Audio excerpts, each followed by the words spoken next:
જય માતાજી, જય દ્વારકાધીશ. સ્વાગત છે તમારું અમારા એક નવા બ્લોગમાં. તો આજે હું બનાવું છું ખજૂર પાક. આજે અઠવાડિયા પહેલા મેં બનાવ્યું હતું, પણ બહુ ટેસ્ટી, બહુ મસ્ત બન્યું હતું. એટલે પાછા છોકરા કે મમ્મી બનાવો ને, તો આજે પાછા બનાવી છે. જો એના માટે મેં શું સામગ્રી લીધી તમને બતાવું. પહેલા જોઈ લો. જો ખજૂર લીધો છે 2 કિલો, પછી આ કાજુ બદામ લીધા છે, અને આ છીણેલું ટોપરું છે, અને આ છે ઘી. હવે રેસીપી સ્ટાર્ટ કરી.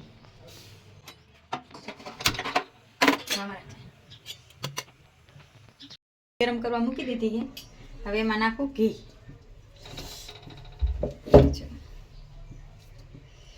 શિયાળાની સિઝન છે ને, એટલે ઘી એકદમ જામી જાય.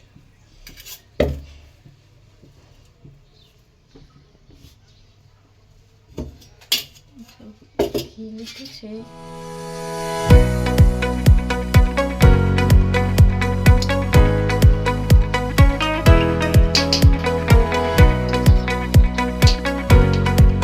ઘી ગરમ કરવા મૂકી દીધું છે. હવે ઘી ગરમ થઈ જાય એટલે એમાં કાજુ ને બદામ આપણે ફ્રાય કરવાના છે થોડા. તો જો ઘી ગરમ થઈ ગયું છે. હવે એમાં નાખું છું આ કાજુ બદામ. એટલે થોડાક આને આમાં શેકી લેવાના છે ઘીમાં.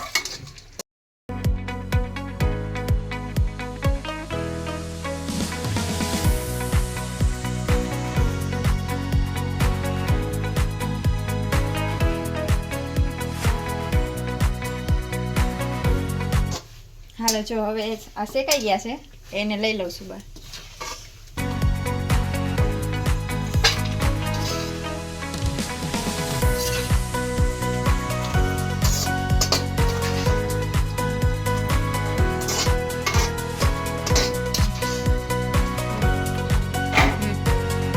જો હવે આપણે કાજુ બદામ શેકી લીધા છે, બરાબર. હવે આપણે ખજૂર નાખશું એમાં.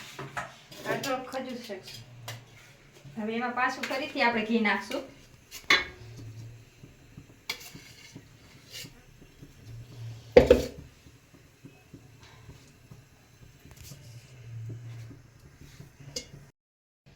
જો આ ઘી ગરમ થઈ ગયું છે.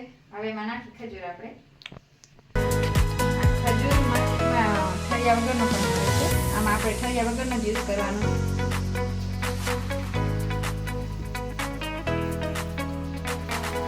વાળો ખજૂર નથી નાખવાનો, ઠરિયા વગર યુઝ કરવાનો છે. તમે ઠરિયા વગર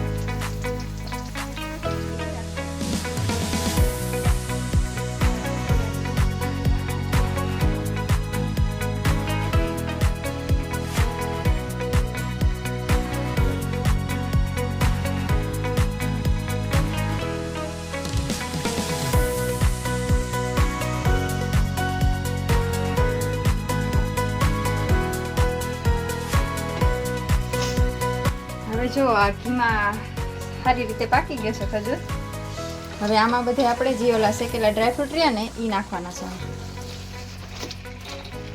તમારે માવો નાખવો હોય તો માવો એડ કરી શકો, પણ મેં માવો નથી નાખ્યો. હું આમનામ જ બનાવું બસ. એને આવી રીતે ભાવે. જો પેલા શેકેલા નાખી દેવાનું, અને આ ખમણે નાખી દેવાનું.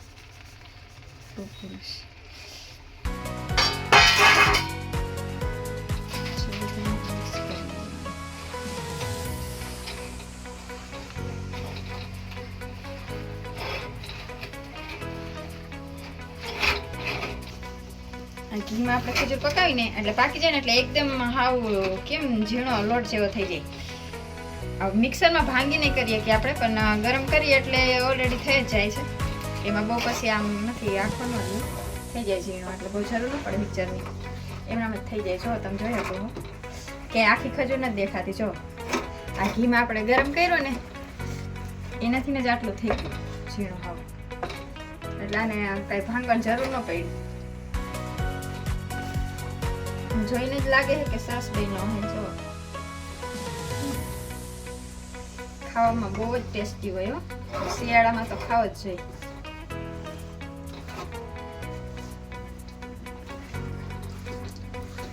ખજૂર પાક અને અડદિયા શિયાળામાં આ 2 વસ્તુ તો જરૂરથી બનાવી. અને ખજૂર પાક તો મારા છોકરાઓને, મારા ટાબરને બહુ ભાવે છે. સ્પેશિયલ એના હાથે કરવો પડે.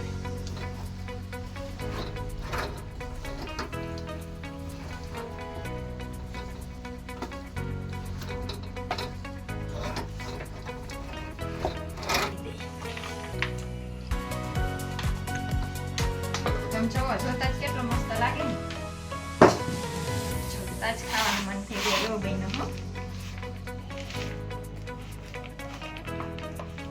એકવાર ટ્રાય કરજો, બહુ મસ્ત બને.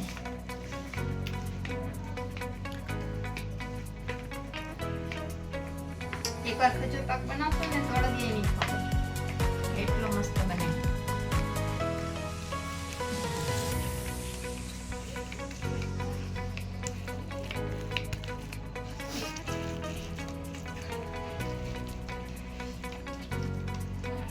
હજી આપણે ચોગલા પાડીને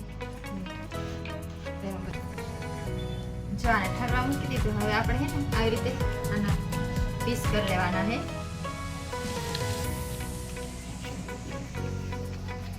હજી ગરમ હે, ઠરી જાય ને પછી પીસ ખોલવાના.